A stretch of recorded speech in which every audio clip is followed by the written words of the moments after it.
Media. I'm Zachary Rossiter. And I'm Kyle Wiseman. And today we are going to be doing another imagination-styled episodes. Maybe I'll... Do not put the rainbow there, I'll kill you, man. This one's going to be more game-related, though. Actually, our next two episodes are going to be both game-related. Whether or not this one's released first or the next, we're not really sure yet. But that's why it's called Distracted Media. Yeah. Alright, so for our first topic today, we are going to be asking the question, what movie / book / TV show kind of series would you make a RPG of if you were just given any property, and you wanted to make an RPG of that, and they were just like, money's not an issue, you can have your company, whatever, it's all just, Talk about it's all what you want, That would never happen in real life. No, that doesn't happen. It only happens when you attach things on it, like pay for fucking skins or whatever. That's the EA approach. Yeah. We've got to have money. Alright, so I'll let you go first, Kyle. What would you, what world or what series, whatnot, would you make an RPG about? This was a very challenging choice for me, but I decided to go with X-Men. And technically we've already had an X-Men role-playing game. Kind of. The X-Men Legends series, like the top-down isometric kind of view. So it was during that age, during like the GameCube and the PS2, when those isometric RPGs were kind of more a big thing. But I was never really crazy about them, and I found they worked a little bit better when they were just more actiony or arcadey. Or the Marvel Ultimate Alliances. Yeah, Punch of the Reckoning, Baldur's Gate. Yeah. But yeah, we had X-Men RPGs before. Oh yeah, there was also another X-Men RPG that was made for Xbox 360. Was it? But it was apparently horrible. I was looking into it, and it was like, it's an RPG, and there was like 3 characters you could play as, and they had to follow like the way that they went. It's like, and they were banking it off like RPG. So look, we got our 3 classes. We got Rogue, who's an actual rogue. Fun. I think there was like, I know one of the guys was like fire, and like, oh boy, it was like your most basic powers. Anyway. Yeah, so I'd want to explore like an actual X-Men kind of title. So, third-person action RPG, open world, but we're talking about an Earth here that's contemporary. So you'd never really see that in open world RPGs. You usually have like the fantasy realm. Yeah. Yeah. But here I'd have like a contemporary era open world X-Men RPG. Would it branch into the cosmic storylines of X-Men? Because X-Men does sometimes branch out into universal stories as well. Or do you think it would be easier to maintain it more onto a earthly scale? I think that's where DLC, or my preferred term, expansion packs, would come in. Where if you actually want to expand into... Do some Dark Phoenix stuff. Yeah. If you want to do cosmic stuff. But I'd focus on Earth. And I'd let you create your own mutant.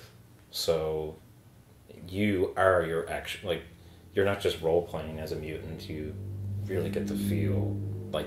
This is what I would be this like is your inside mutant. Yeah, the X-Men universe. You're not choosing... If I was a mutant in the X-Men. And this is why I'd want to kind of stay away from current X-Men storylines, because you're not an X-Men, you're just a mutant itself. I know it'll have the X-Men brand, but the idea is you can you can do whatever you want. You can kill humans if you want to go like the Magneto route, or join the Brotherhood. Yeah. Or if you wanted to become like actually evil instead of just like kind of Magneto's borderline. I think that's the most, for me anyway, that's the most important aspect of an RPG that draws me to RPGs, is when they allow you to fit yourself inside that world. When you go like, I would want to be like this and this. That's why I like games like Dragon Ball Z or Xenoverse and Skyrim and like...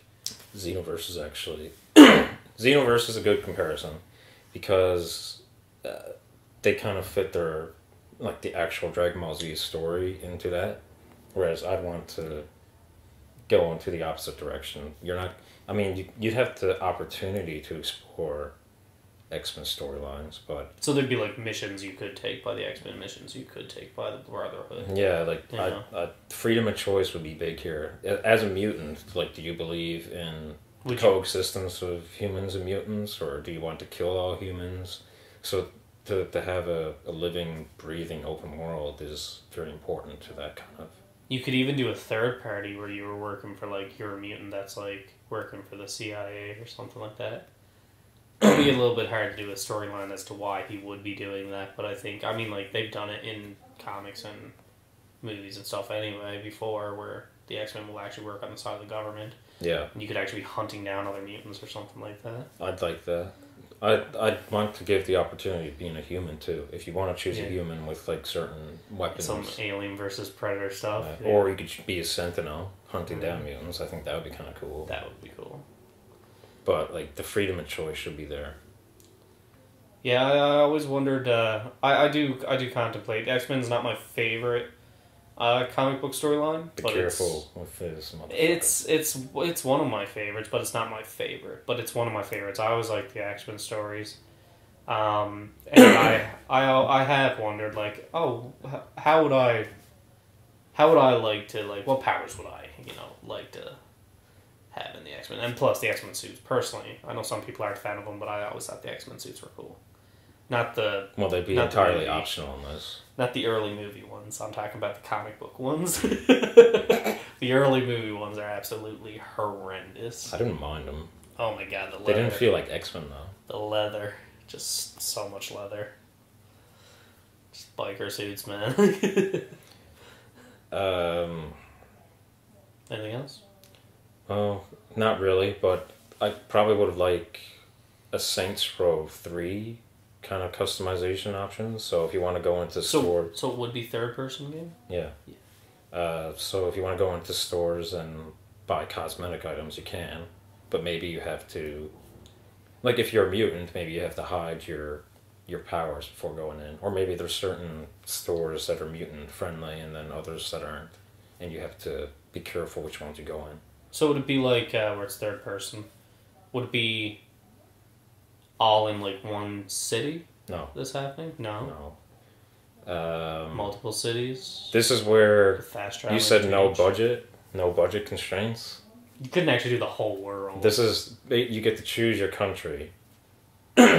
And I'm not saying, like, you design the entire world. It'd have to be brought down to a certain scale, though, because it'd just be unrealistic to play a game where you're actually the size of a country. So it'd have to be brought down. But if you actually did it, like, 10 times the size of GTA 5's map, I think that would be, like, that. Or, like, you haven't played Breath of the Wild yet, but Breath of the Wild has a massive map. And if you did, like, even, like, 5 times, 6 times, 7 times the size of that, it'd be a massive, massive map. But I understand what you're saying. That's kind of one of the restraints superheroes. To role play, you can't just have the United States involved. You need to have Australia or France or even Saudi Arabia. If you want to make a Saudi Arabian mutant, then you should have that choice. Yeah. And the problem with, like I was going to say, the superhero genre, especially with characters, when you start going to characters with, like, super speed and flying, is you need a way larger area for that to make sense. Right? Personally. A few games have gotten it right for the scale and stuff. One of the Hulk games for the GameCube, I can't remember what it's called, but that one was done really well. And Something Destruction, I think it was. Yeah, and Spider-Man for 360. The Amazing Spider-Man? Yeah, that was also scaled really well for that character. I haven't played much of it yet, but that was fun. Not a perfect game, but it's definitely the best take that we've gotten so far, but there's a new Spider-Man game coming out for the PS4, and everybody's hyping the hell out of it. See anything else? No, that's pretty much it for what I would do with an X-Men third-person RPG. So yeah, I've always had a bit of trouble with this because there's two worlds I feel deserve an RPG, I've always wanted them in both, but one kind of took the other one over a little bit more. So the one I am not going to do, but I will briefly mention, is Zelda. I think a Zelda RPG would be amazing. You've been talking about that for a while. Yeah, choosing the choosing latest like a one. species. Well, it's got RPG elements, but it's not really what I want. Is you don't play as Link, you actually choose your species and you live in the world and stuff. But that's not my choice, so we're not going to go there. My choice is Harry Potter.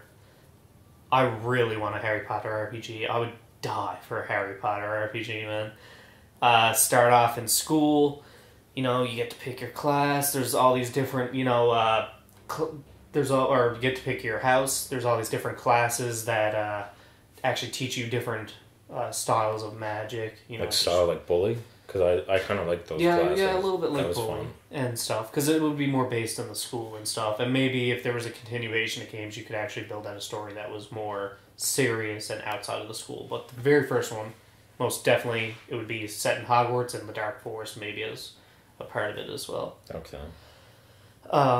Wait, you said you could be a different species, so how can you be... Oh, no, that would be for Zelda, not for Harry Potter. Oh, You'd be a human.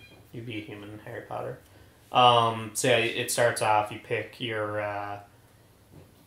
house, the hat sorts you, but you pick your house. And then, you just move forward. You have to go to all these classes, like you said, kind of like bully style, and you start to level up, dedicate more points into different classes and stuff, and who knows, maybe that even affects how the teachers interact with you and stuff like that. And, yeah, I want that game. I just want to experience the Harry Potter world as from my own eyes, not the eyes of the other characters. Now, I remember when they had like the actual Harry Potter games releasing for PS2, I think it was. PS2 and GameCube. There was some release for the Game Boys too, I know that. Yeah.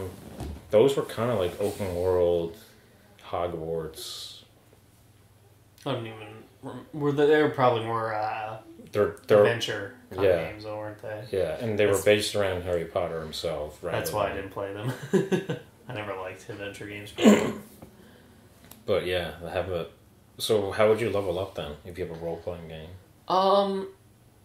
Like I said, maybe you achieve things through your classes and through different things like Quidditch matches, duels, things like that.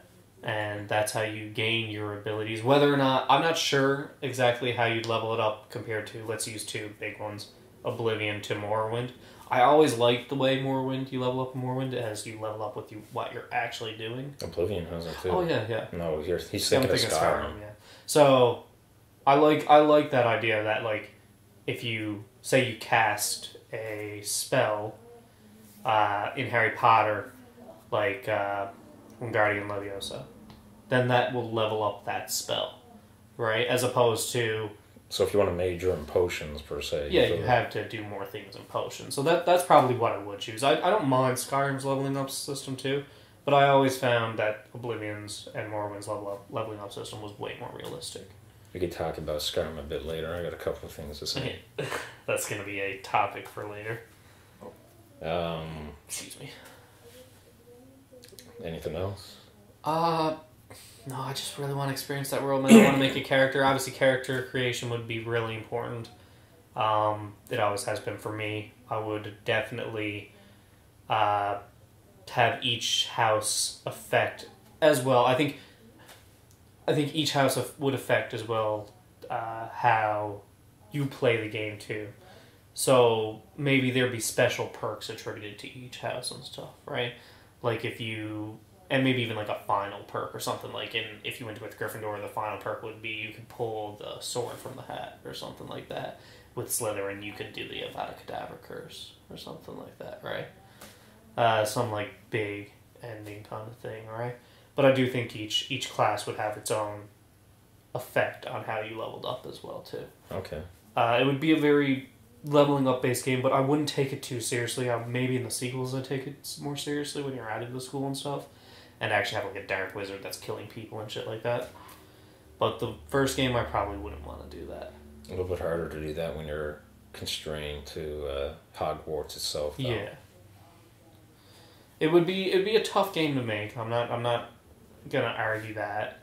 And it would be more, like you said, Bully. Bully was actually a really good comparison. I never thought of that, but I think Bully would be a good kind of angle to turn into. Maybe bank more off of the story and stuff. Because you're stuck at the school the whole time. Yeah.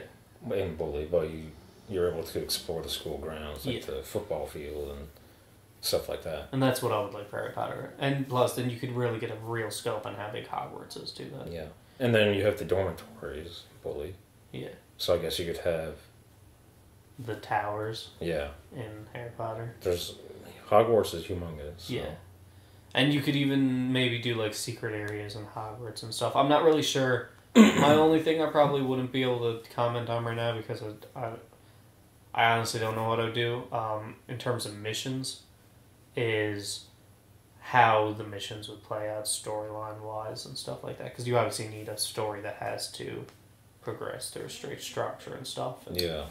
I think my biggest desire for a game like that would be the leveling up, and I think leveling up in a Harry Potter world with your own character that you're like, well, that's me inside how I would picture myself inside the Harry Potter world.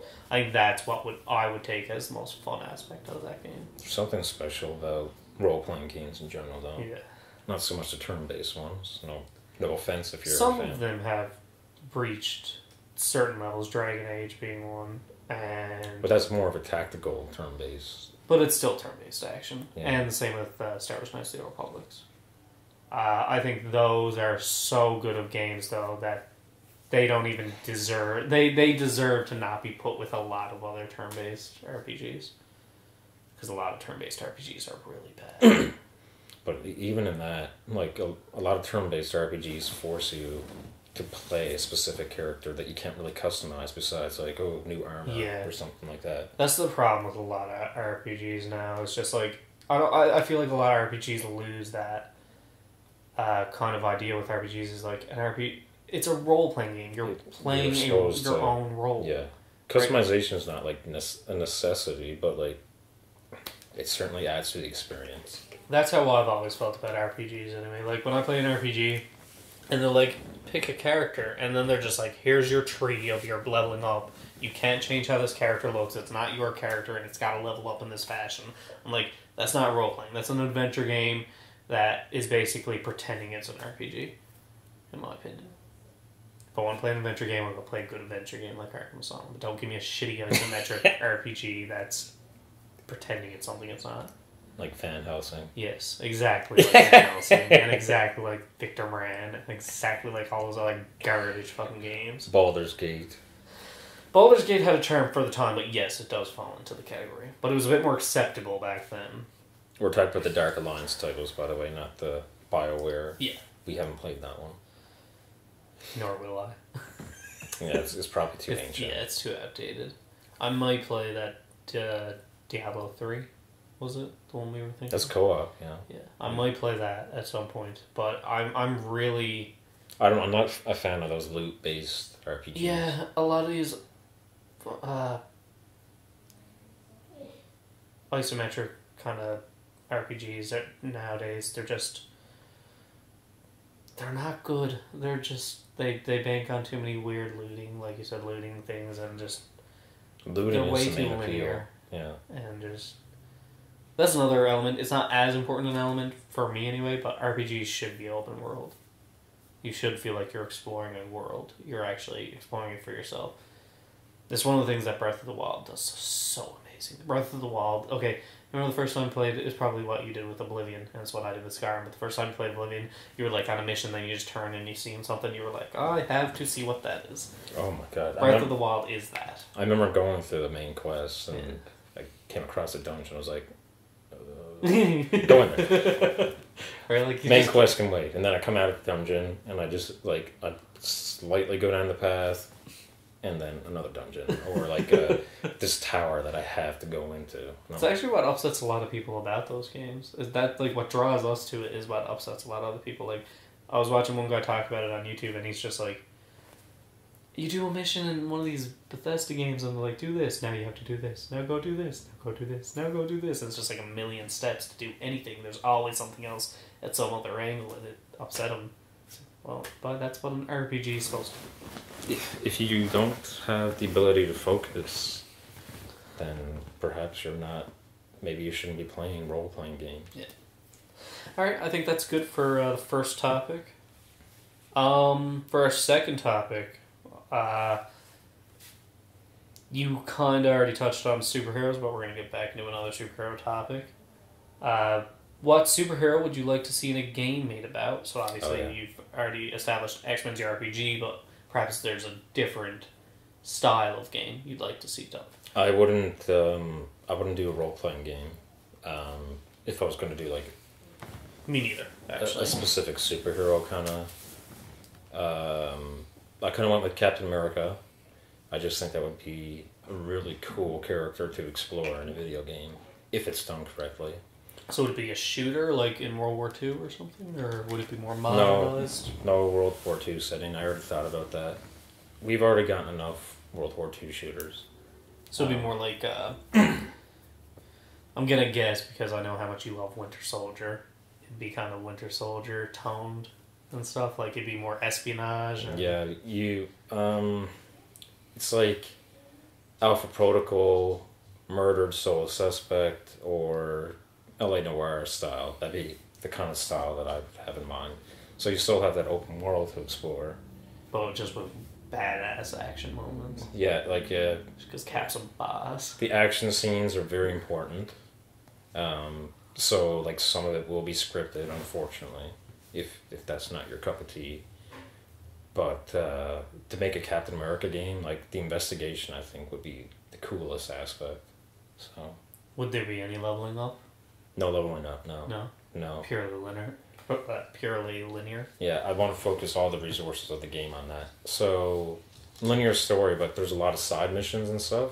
So, there's a world for you to explore, but not a role to play, per se. You are Captain America, so, you know, you're in this predetermined role. So it's definitely not a role-playing game. But, couple of like awesome moments where you're throwing the shield, but then, you know, the Cap's there like trying to discover more about Hydra. I just think that'd be really cool. I think it'd be cool if you added in some like parkour kind of stuff too. It doesn't have to be too crazy, but some action sequences like Assassin's Creed where you're like running over shit and maybe he like throws a shield down on something when he's sliding over it and shit like that. Probably Assassin's Creed. That'd be like Assassin's Creed or The Amazing Spider-Man, like that kind of style of open world where it's not incredibly large that it feels daunting, but it's still large enough to make it your own. You get to choose what missions you want to do, that kind of thing. But the Hydra main focus, like I really like that kind of storyline. So you probably like Hydra in the present. You probably like Marvel Agents of S.H.I.E.L.D. The show starts off a little rocky, but once it gets going, it starts going, and it is all S.H.I.E.L.D. and Hydra based. Okay. So yeah, anything else you like that? No, that's pretty much it. My superhero movie, and I don't have anything. One last thing, sorry. Captain America, but with like a Batman Arkham kind of style.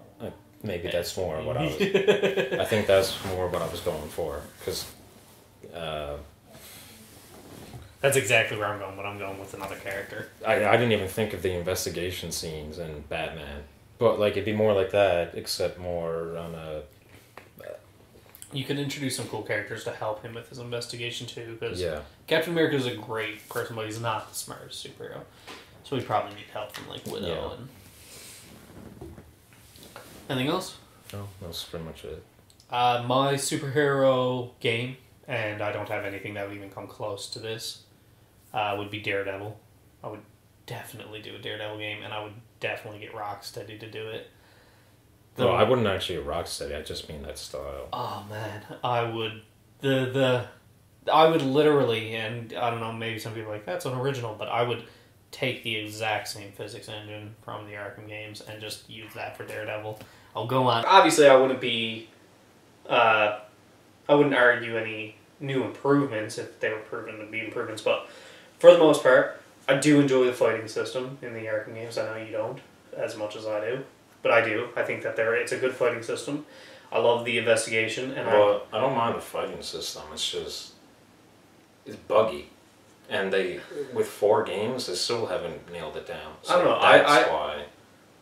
I haven't had the same problem as you. Well, I mean, like 3 games. I've gotten perfect fighting combos in the. I'm not saying I haven't gotten them, but I've also had combos screwed up for not of my own fault. And like there was a boss fight. I remember especially in Arkham Asylum, there was one boss fight in which some of the boss fights were pretty fucking bad at times. And that's Arkham Asylum had pretty much just one boss throughout the yeah. I would definitely, if I did hire Rocksteady, if like I was the lead and I was hiring Rocksteady to do this, I would definitely be like, look, you cannot do that same stuff again. Like you cannot just have. It's like so we had an idea for the Daredevil game. Okay, we were going to introduce a kind of genetic modifier called a Titan. You think it's strange. No, I was so done with the Titan storyline by Arkham City. Arkham City, thankfully, didn't have. I didn't want any of Titan in it. I think the first one was good enough for Titan. I thought that was a good Titan story, and you don't need any more after that. But goddamn, Sure, Arkham Asylum might have been too much Titan. Even. And it's too much Joker in that series. But anyway, we're off topic. So yeah, I would do Daredevil with that kind of thing. I would love to be able to do the things that Daredevil does with those kind of mechanics, like swinging around the city using his grappling and things like that. And you could also do a lot of cool things with Daredevil vision. You could do a lot of cool things. Now, but because he's blind, wouldn't you have to only well, stick yeah, to that I've vision? thought about that too. Like, would you have to? But no, I don't. I would not do that. For one, you were on the outside of this character in the third person. And for two, it would give you a headache if you were into that vision the whole time. I think to be more realistic, and people want to see the character doing the cool things. People want to see Daredevil swinging around, doing acrobatics, doing the fun things, and you can't see that if you're only seeing it in his vision. That's just going to be... Maybe like... okay. Isn't it kind of silly, though, to like press a button and then yes. his night vision or whatever... His sound vision comes on? Yeah, it is silly, but it's a video game. So, but maybe, just to like, for the hardcore nerd fans are like, meh, you could have like, when you beat the game on hard, you unlock like ultra hard mode where you have to play in that vision the whole time. Maybe something like that. Yeah, if you want to punish yourself, go ahead. Yeah, because like, I personally would not, I would not want to look at vision like that the whole time. Like I said, you get a headache, alright? So, but I do think that every time I play the Arkham games, because I love the Arkham games and I've gone through them multiple times, I'm just like, this would work so well with Daredevil. Like, this kind of game would work so well with Daredevil, the character of Daredevil. Yeah. And I think that Rocksteady really needs, like, I like what Rocksteady's done. I really liked Arkham Asylum and I really liked Arkham City. I don't mind Arkham Origins and I haven't played anything else. Arkham Origins isn't by Rocksteady. No? No. But, they did Knight, though, right? Arkham Knight looks pretty good, besides the whole Batmobile thing. It looks pretty good. Yeah, I haven't played it yet, but I got it. I got away from it. Yeah, same. Well, I don't have to wait, because I got the awesome computer. But that said, yeah, I do think that with a new tonal switch and stuff, too, because personally, I know you're not a really big fan of the religious themes in Daredevil and stuff. I think they're really dark and really cool and gothic. They're very... I just don't like Daredevil questioning his, like, what can he do under the guidance of God. I don't mind the fact, like, that he's very New Testament. Though. Yeah, but I just don't... I know what you mean, but at the same time, I think it's a really interesting character. And part of it is why I didn't like Ben Affleck's Daredevil so much, because... I don't want Ben Affleck. It literally starts like right next to the church, and then he crashes through the window. Is it? Yeah.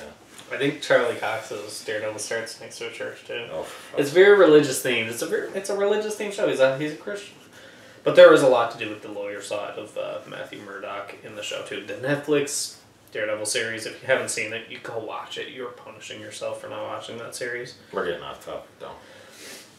But yeah, I think that... What else would you incorporate in the game? I would just... and it's going to sound really unoriginal, but I'd just copy-paste a lot of the things Rocksteady's already done. Like I said, if it's not broken, man, I'd have the leveling up system the same. Like, he's getting gadgets, though, from... What about detective parts, though? And there's also that would have to be a little bit different. Well, the spiritual side, all the spiritual... With Elektra and stuff. Oh, no, I wouldn't do the Elektra storyline or anything like that. I'd keep it more grounded for the first. I can't remember who taught Matt Murdock exactly, but there's a real like spiritual connection, especially within the training regimen. So I don't know if you can incorporate that. I can't remember his name now, but they have another blind guy trains him in the show, and he also trained Elektra. Yeah. But I think I would try to avoid some of that, and I would implement one thing that was different, though. I would implement some of the lawyer cases, and it'd be more dialogue-based, kind of like Mass Effect and stuff, where you're making your choices. So, would you have the ability to arrest criminals through the legal system? Yeah, maybe if you, like, messed up in the thing, but you, like, read the thing, but you couldn't prove it, you could go meet him later that night and kick his fucking ass. But I think there should be some type of repercussion. Like, if you go kick his ass, maybe another murderer gets out and loose or something. Yeah. Because you weren't able to prove it as a lawyer. I think you could definitely pull a lot of cool things between those two aspects of his character, but for the most part, it would be a very copy-paste Arkham Asylum, and just in a really gothic, dreary world. And Batman's a pretty dreary character, but in my opinion, Daredevil's way more gritty and dreary, like just dreadful character. Really, I wouldn't say he's more gritty. Oh, I think he's way more depressing than Batman, personally. Now I know why you don't like the whole Nolan Batman ritual scene. It works for Daredevil's character to cry. It doesn't work for Batman. Oh, go on. Makes sense for Daredevil. But no, yeah, Daredevil is, in my opinion, he's my favorite Marvel superhero. And I just want to see him done justice on so many levels. They were making a Daredevil game for, I think it was PS2, but it never got finished. Or was it N64? It might have been N64. It was back in the day, but it never got finished. And like Spider-Man N64, that was so terrible. we can't release Daredevil now. A lot of people like the Spider-Man 64 though. Well, like it wasn't bad first time. It gave me motion sickness. It had really bad camera. Yeah. Really bad camera angles. But yeah, I want to see Daredevil, forgive me for the pun, done justice. I want to see him I want to see the character done right. And I feel like we're at a point now where Marvel's pretty much running the show. Everybody wants a bit of the Marvel cake, you know, everyone wants their bite. And I feel like if there ever was a time to release this kind of game, it's going to happen now. But I still don't think it's going to happen, unfortunately. But I wanted to. That'd be what I'd do. So that's all I got to say. You want to say anything else with that? No. Alright, let's move on. Now the big question, and I've actually had to do a little bit of research to answer this question myself. But I feel comfortable. I know a little bit more about the lore of this world now, so I feel a little bit more comfortable to talk about it. How would you handle an Elder Scrolls game? That is a heavy question. Very difficult. One problem is they've already explored so much between Arena, Legend, Morrowind, Oblivion, and Skyrim.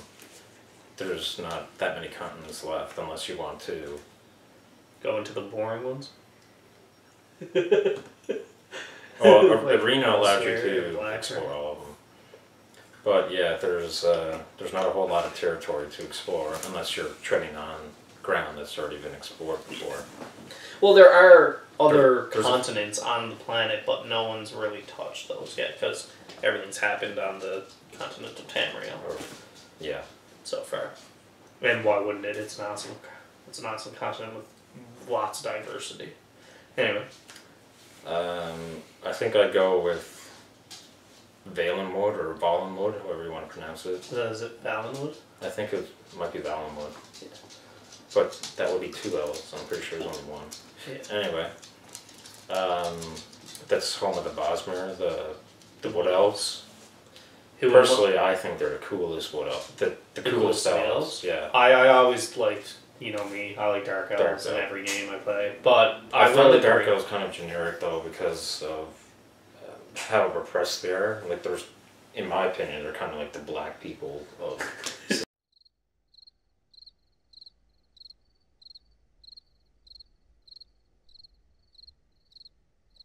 I would say the Argonians are a little bit more, but yeah, they're a minority. They're definitely a minority, especially in places like Skyrim and stuff. Where they're absolutely hated. Oh yeah, and Skyrim's like Hickville, so. And we don't mean... Welcome to Skyrim. We don't like dark elves and Argonians around here. We don't mind Khajiits as long as they're bringing their oil up. And I'm not saying that the Dark Elves aren't interesting. Like, we've had an interesting foray into Morrowind, where the Dark Elves were supreme. So, yeah. There is, like, an interesting history behind them. But I just think the Bosmer might be a little bit more interesting from a fresh angle. I think fresh or original might be a better word for what I'm trying to say. We've seen the Dark Elves from 2 different angles so far. One as like the leading civilization in Morrowind, and then another as like the hated race. Yeah. The racist kind of angle. And even then, we had an expansion that returned to Solstheim, which was just... I don't think I played that. No, it's basically in Skyrim. It's a Morrowind add-on. No, I haven't played the Morrowind expansion yet. Well, anyways, we've had a lot of territory explored for the Dark Elves, but not much for the Wood Elves. So I think it's time for a change of pace with the Elder Scrolls series. And from a storyline perspective, I just think it'd be interesting to maybe tackle an extinction event, or where you have like a nature-based storyline. Yeah, and that is very important to those characters. It's like, just like we were saying, the aesthetic. Yeah. The whole thing is going to be very natural. There's trees everywhere. The cities are probably built into the forests themselves. Yeah. Much like in Lord of the Rings. And I think there's a lot of interesting political evolution, or scientific evolution kind of messages you can put in there. Yeah. Like, when is the species supposed to die off? Yeah. Or I wouldn't want to go for like your traditional rainforest, oh, we need to get rid of all these trees kind of thing. No, I'd want to focus on the Bosmer themselves. But yeah, I think there's a lot of cool territory, fresh territory for us to explore with them. And with a foliage-based world with like trees and grass and marshes everywhere, I just think aesthetically, like, the design would feel fresh. Yeah. Like, it's completely different from Skyrim. So. Anything else for that? No.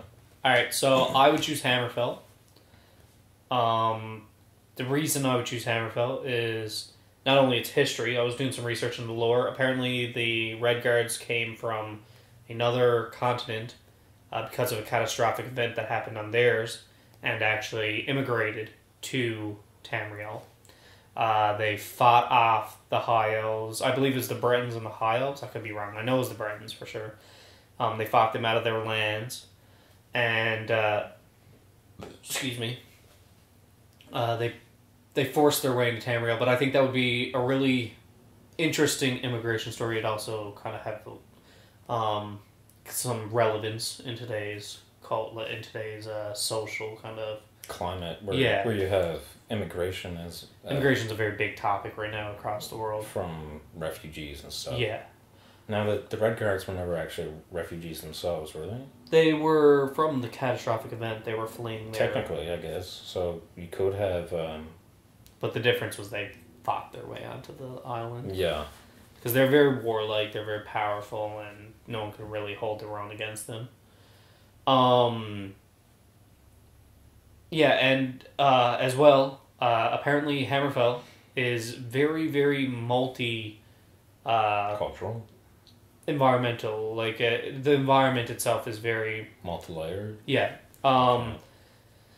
Like, Oh, you could have deserts in one area, you could have mountains with snow, mountains with trees, you could have greenlands, you could have marshes, you could have sea areas. Like, it's very diverse when it comes to the environment. And I think... Sorry, it sounds just like a better version of Cyrodiil. Yeah. Oblivion. I think that plays itself perfectly into an RPG. I think it would work perfectly for it. And to do a story, the immigration story where maybe the game starts off where... Not on a prison boat. Yeah. No prison intros, please, Bethesda. Yeah. That's just lazy.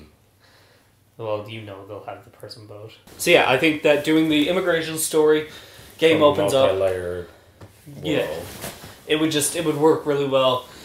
And I also feel like Hammerfell, where it was done before in the previous Elder Scrolls games. I was just mentioning in Morrowind, they had an expansion with... I cannot remember the town's name, but it was kind of... It took place in Hammerfell, I'm pretty sure. And then there was Arena, which allowed you to explore every single continent. But that's like 2D. That doesn't even count anymore, guys. We need a 3D. Yeah, that's my biggest gripe. I'm not playing those kind of retro games. Retro RPGs, I think, aren't that good.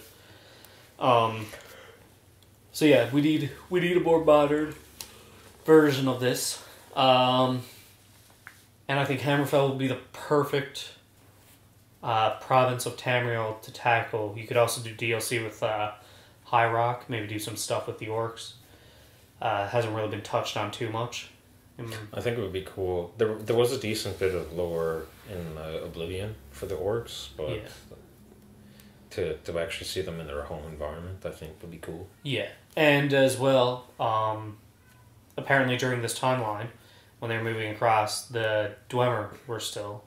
Oh, yeah, around. yes.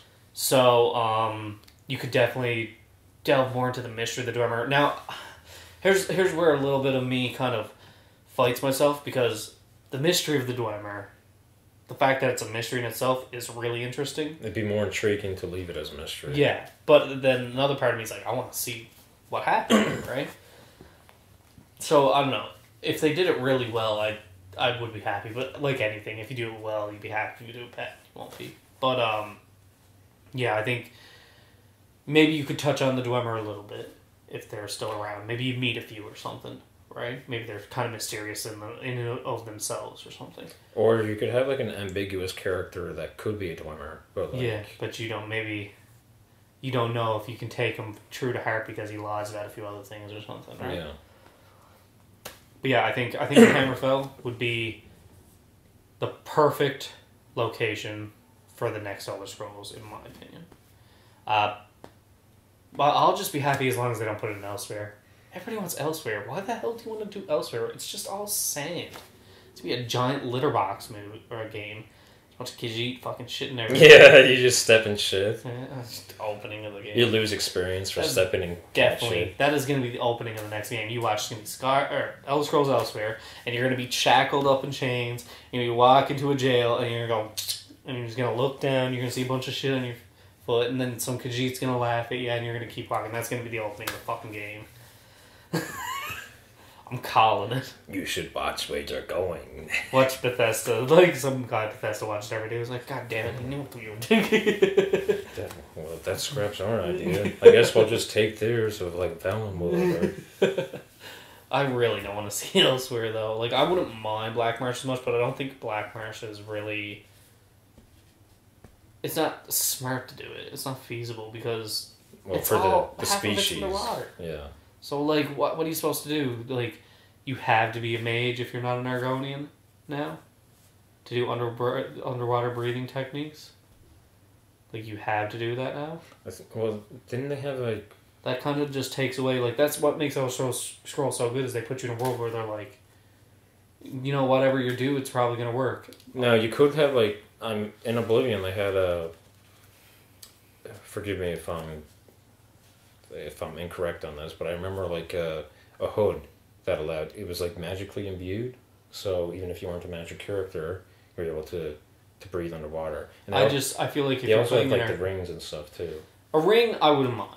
Because I feel like if you're playing as a character, though, a ring, yeah, I could see a ring working, actually, now that I think about it. Or a bracelet or something, or a necklace. Yeah, like a underwater ring where you can actually be an Argonian. You're like 100 feet under the water, and then the ring slips off. The body just plop.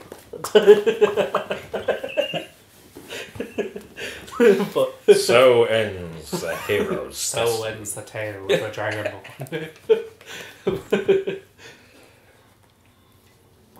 But no, I think if they put it in Black Marsh or elsewhere, I'm going to be kind of upset. I think, especially elsewhere, I'll be kind of like that. That just sounds like such a.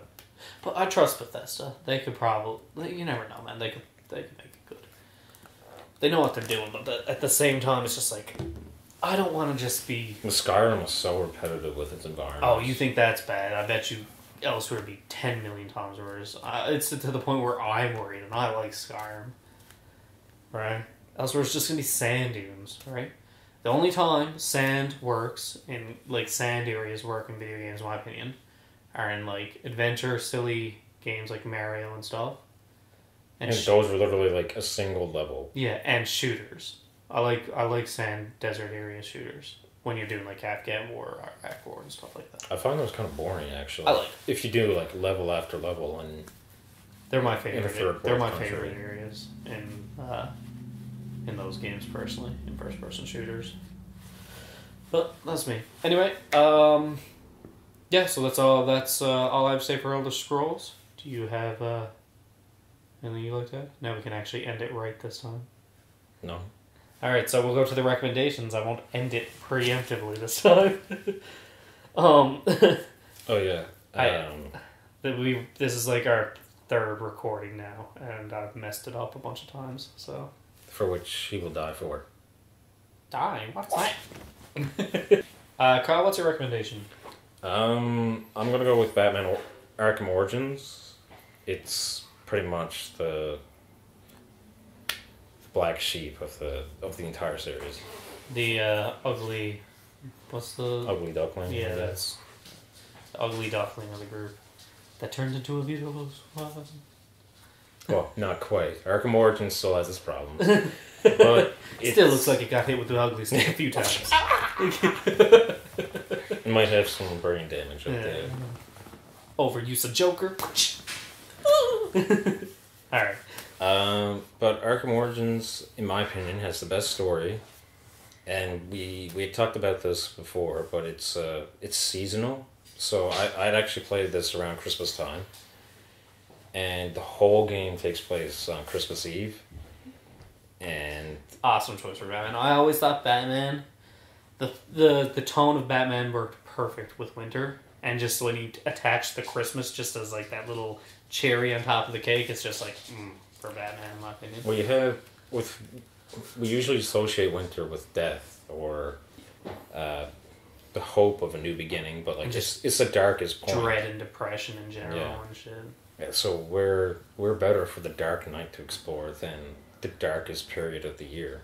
And even his colors, like his early colors, gray and blue and black and stuff like that, they're more wintry colors and stuff. Yeah.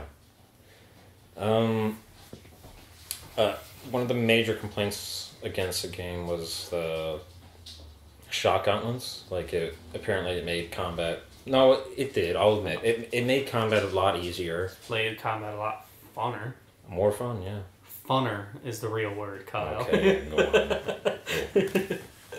No, I had no problem with the shock gauntlets. I thought they were awesome. I liked watching those zapped motherfuckers shake. I just found it more satisfying, like knocking out bad guys with them. And when you were able to build the combo up to to actually activate the shock gauntlets, I think that was... Yeah. You felt like you achieved it, almost, right?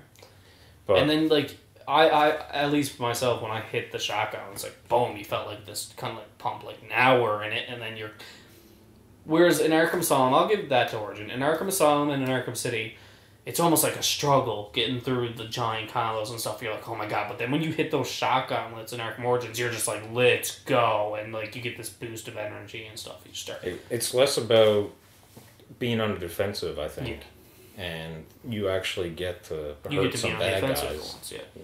Because even in Arkham or Arkham Asylums, like, I got on the extra missions for Arkham Asylum, I've gotten 100% on those.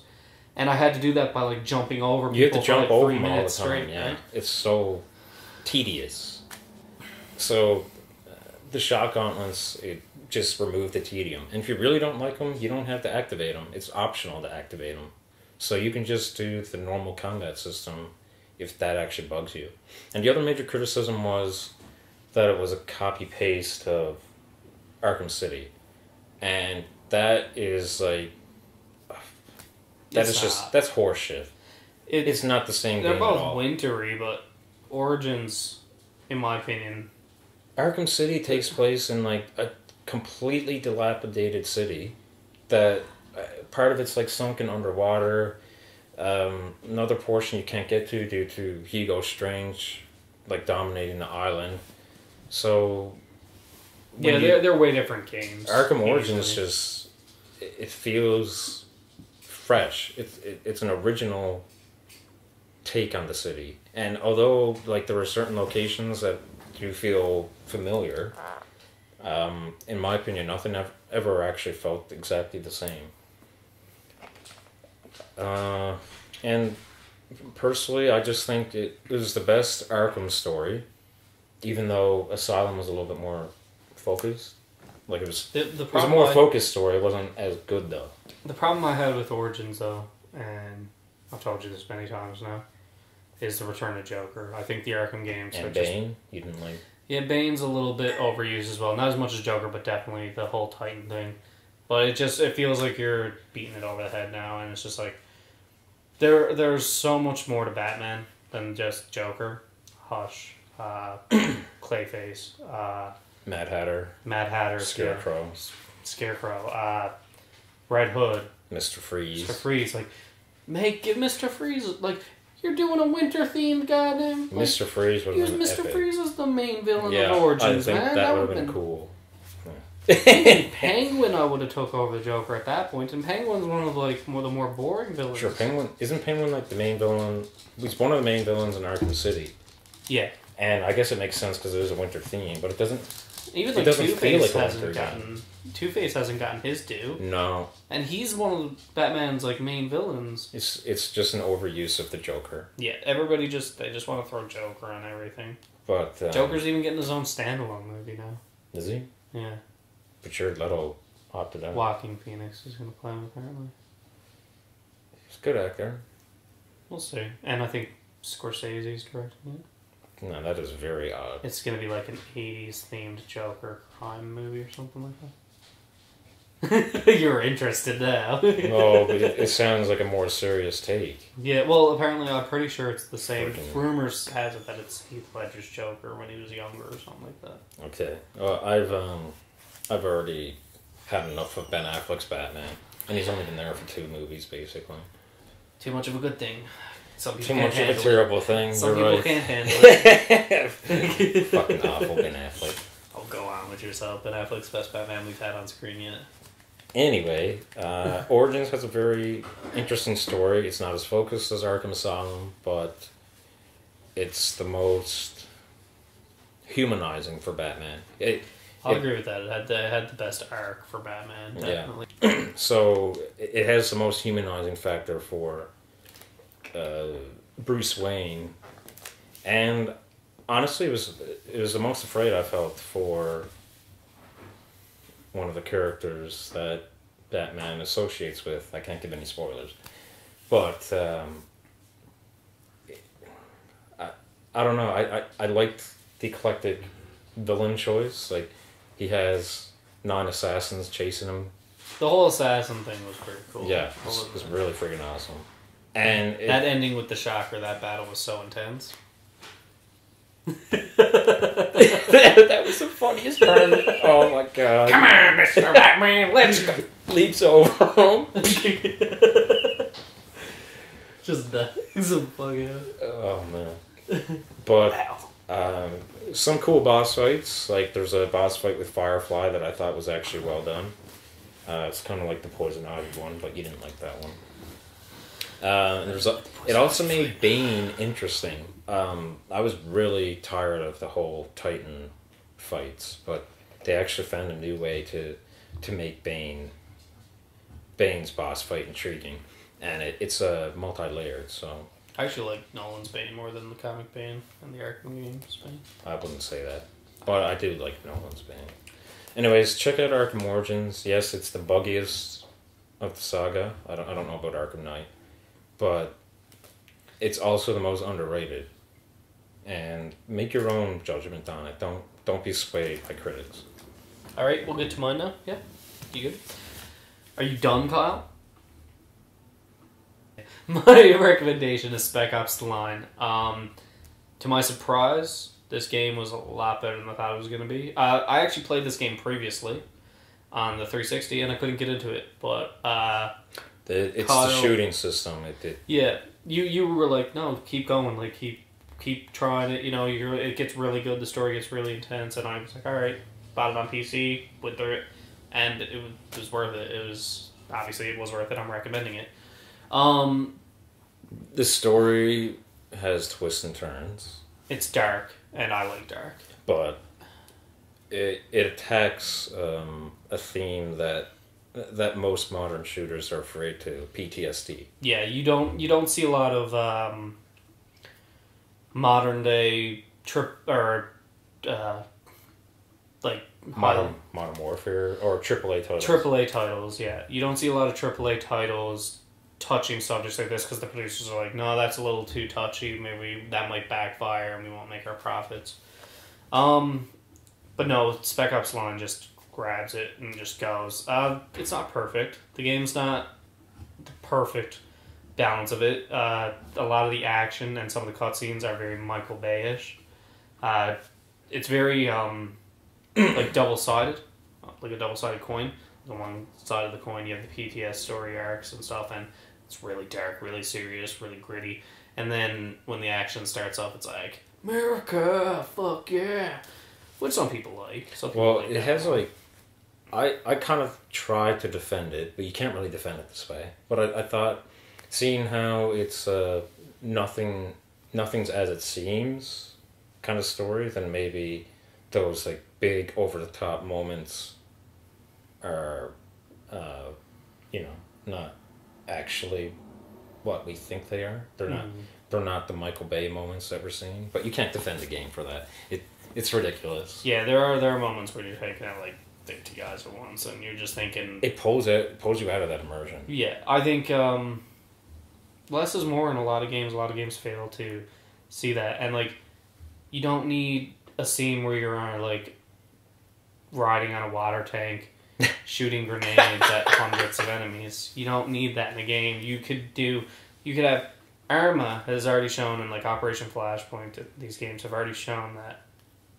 And even Fortnite, I know you're not huge into Fortnite, but Fortnite can show you how a single shot, a single well-placed shot, or if you take more time before you actually make your attack and stuff, if you give more to the moment, to formulating strategy. Yeah, then that, when it actually goes down, there's a lot more emphasis on when you're victorious. Like when you win in COD, when I watch people win in COD, they're just like clicking the button to get back into the game as quick as they can. They just want to run and get into the fight again as fast as they can. But when you're playing something more like Arma, and even Fortnite, but Fortnite not as much. Fortnite is not Arma by any.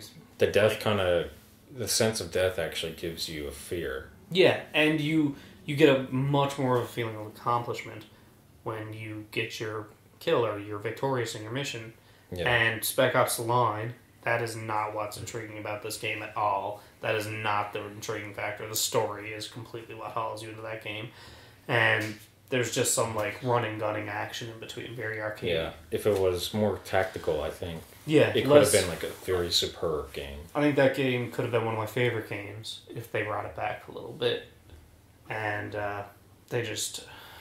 if things have more impact, I don't know how to describe it. Some things have impact, some things don't. This is like a note of encouragement. Developers try some new storytelling methods for Modern Warfare, but also incorporate more tactical elements that most people might not be attuned to. Like, don't be afraid to take risks. Running and gunning too. The safe bet is starting to falter now too. COD sales are all going down. Things like Fortnite are starting to go up and stuff. The whole gaming platform is actually starting to change to be a little bit more in the sense of I wouldn't say it's more tactical though. I think it's more... It's more impactful though. But it's not as much, it's not as arcadey anymore. Yeah. Arcade games are starting to lose their safeness with producers, which I'm actually perfectly fine with. I think arcade games are good at times, but... Rarely. They're... What are you talking about, Kyle? I thought you loved Left 4 Dead. Well, let's talk about Half-Life 2. Any Valve production is just bad. Valve's overrated, man. Valve's probably the most overrated. Like, thank you for Steam, but that's pretty much all I can thank you for. Yeah, Valve is... Valve's like... Man, I think Ubisoft makes better games than Valve. That is an insult to Ubisoft. I think they... Yeah, they do. They but no, a lot of people would, get really offended at that statement. Half-Life 2 is not a good game. It's mediocre. Team Fortress. Is Overwatch Steve? I don't think so. No. Team Fortress 2 is still going strong. Yeah. They got another one, though, don't they? They had one that... Yeah, they made a new one to try to compete with Overwatch, and it failed. I don't care about Valve. Yeah. That's both the pleasures. Anyway, we're off topic. Spec Ops Line. Great game. If you like single-player games, and apparently there's some co-op stuff we've yet to do it yet. There's a few co-op missions that are unrelated to the campaign, but yeah. If you have, Tungle or Hamachi, I think it's called, you can still play the multiplayer parts even if they're not available on actual Steam servers. Yeah. So anyway, that's all I want to say. We're going to wrap this up. We've been doing this for a while now. Yeah. A lot longer because of all the problems we've been having. Yeah, it's not bad. Maybe that cut won't be so bad now with the audio. There is going to be a cut in audio. Where you're going to hear the audio get bad, and that's because it's going to switch to camera audio. It's not as long, though, yeah. Maybe. Yeah. Sorry about that. We, like I said, we've been having a lot of problems. We made a lot of mistakes before. But hopefully that glitch won't be in the next video. Yeah, hopefully. Although we tend to make mistakes like every video we do. But this is just for We're not professionals. Yeah. If you guys want to start paying us, we can start doing it better. We do have a Patreon account. Why don't you tell them that Patreon account while we're here, Kyle? Orbital Victim. Yeah, go check out that Patreon at Orbital Victim. You know what I'm saying? There will be a link in the description below. I'm just saying. Hey, 30 cents to you could change our lives. That's the world for us. Could change our lives forever. Remember, we're more important than those starving children in Africa. Did you donate that money after? No, but I probably should donate it to... Well, you're planning on doing it. I don't know, water.org, was it? Yeah, water.org is who I've been... Water.org, guys, if you want to donate. Yeah, water.org is a great... I know this is a bit off topic. Water.org is a great charity. We're media, we do everything. Yeah. Including popular culture media on the internet. But yeah, there's a lot of people in this world that don't have clean running water. What you take for granted every day, just turn on your tap. Some people, they got to travel 8 hours. They have to choose between a job and water. So basically, they have to choose between feeding their children and getting their children water. Imagine trying to make that choice. So it's literally life and death. Yeah. So, if on a serious note though, what's $25 to you, man? a few fast food meals and like just go on, man. Just if you have to you'll feel sacrifice better, Spec Ops and Arkham Origins, so be it. Yeah, so be it, man. And after you're done donating to water.org, why don't you just hit up our Patreon on that? You see, we are starving children in St. John's. Oh, we're gonna get so much hate. Alright, so yeah, that's it for the video. Our 3 topics were what RPG would we like to see made on a world or series that we saw. I chose Harry Potter. You chose X-Men. X-Men, yeah. If you have any weigh-in, you agreed, you disagreed, you'd like to see something, let us know. Would you like to see like a mutant-based kind of RPG? We also did what superhero. Would you like to see a game made about? I did Daredevil, you did Captain America. Daredevil in the style of Rocksteady Studios, Arkham. And Captain America, so kind of the same, but a little LA Noir more. Yeah. If you agree or you disagree or you have a different opinion, same thing. What kind of superhero game would you create? And our final question was the Elder Scrolls question. I chose Hammerfell. I would like to see Hammerfell be the next game. You would like to see Valenwood or Valenwood? Valenwood, however you pronounce it. I think this is a bit more of a hot topic. It's a little bit more open for discussion. Tamriel is a pretty big place. So if you... And we might even have our lore wrong. I'm not... We're not lore enthusiasts, no, if you will. not when it comes to Elder Scrolls. I love the games, but I just don't got the time to... read all the books and stuff in them. But yeah, if we had anything wrong, or if you want to let us know anything, or you disagreed with us, maybe you think elsewhere, maybe we don't know enough about elsewhere. I think elsewhere would be boring, but you might change our minds. So yeah, just comment below, let us know, and like and subscribe, all that jazz that every other YouTuber asks you to do. And yeah, thanks for watching. Yeah, thanks for watching, guys.